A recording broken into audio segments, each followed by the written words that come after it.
Here are 3 signs of potential ADHD in men. The first one's going to be controversial, but I wholeheartedly believe it. So let's get right into it.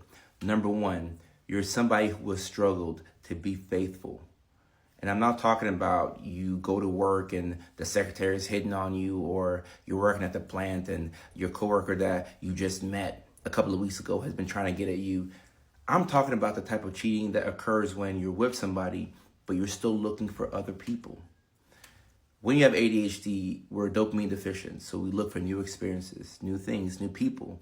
And sometimes in the beginning of a relationship, that honeymoon phase, everything is going great. We love our partners, we love ourselves, we love the times that we're having. But as time goes on, the dopamine starts to fade, and it can be difficult to maintain relationships.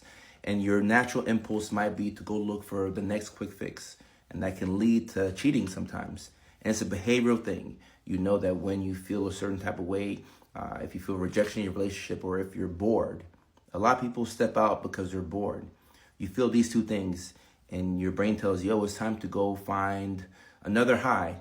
And sometimes as men, we find that in other people, other women, or whoever else you're interested in. Number 2, you struggle with commitment. And this can be seen in the form of people who go from relationship to relationship. So kind of like the first symptom. And also people who go from job to job to job to job. You go to one job, you like it for a little bit, but you get bored, or you feel rejection, or is this not for you? And you hop to another job.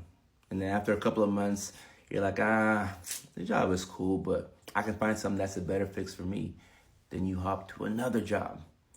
This, depending on what your career path is or what type of job you're doing, it may not be a problem.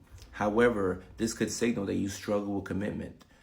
Now, I'm kind of talking to myself when I say this, but when you struggle with commitment, you learn that if you've done something in the past and it works for you, you'll keep doing it. So if you feel rejection and you feel like you're not appreciated, or you feel like something is out of alignment, instead of sticking it through and figuring out alternative ways of handling this problem, your first gut reaction will be, okay, I got to get a brand new thing. I need a brand new girlfriend. I need a different wife. I need a different job. I need a different calling.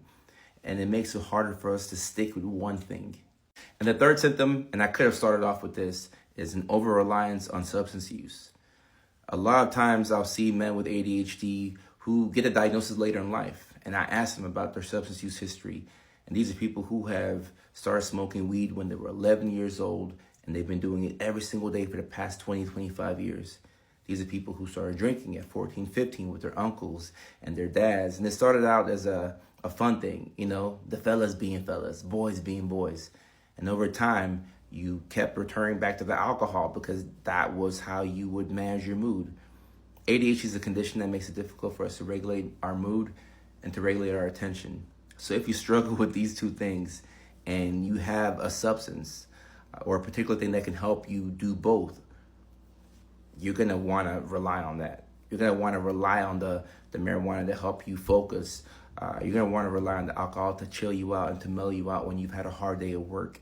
And these things used in minute amounts may not be problematic, but when you've developed a pattern of over-relying on these things, they can be very problematic, and it can lead to other things. Understanding the dynamic between substance use and neurodivergence is important, because if it's a neurodivergence that's leading to the substance use, we know that we can't just treat the substance use problem and what we see on the surface. We can't just go based off of what's on the periphery. We have to get to the root of the problem. You treat the ADHD, you solve 2 problems. You treat what's on the surface, you solve 1 problem, and the problem keeps happening and it keeps happening.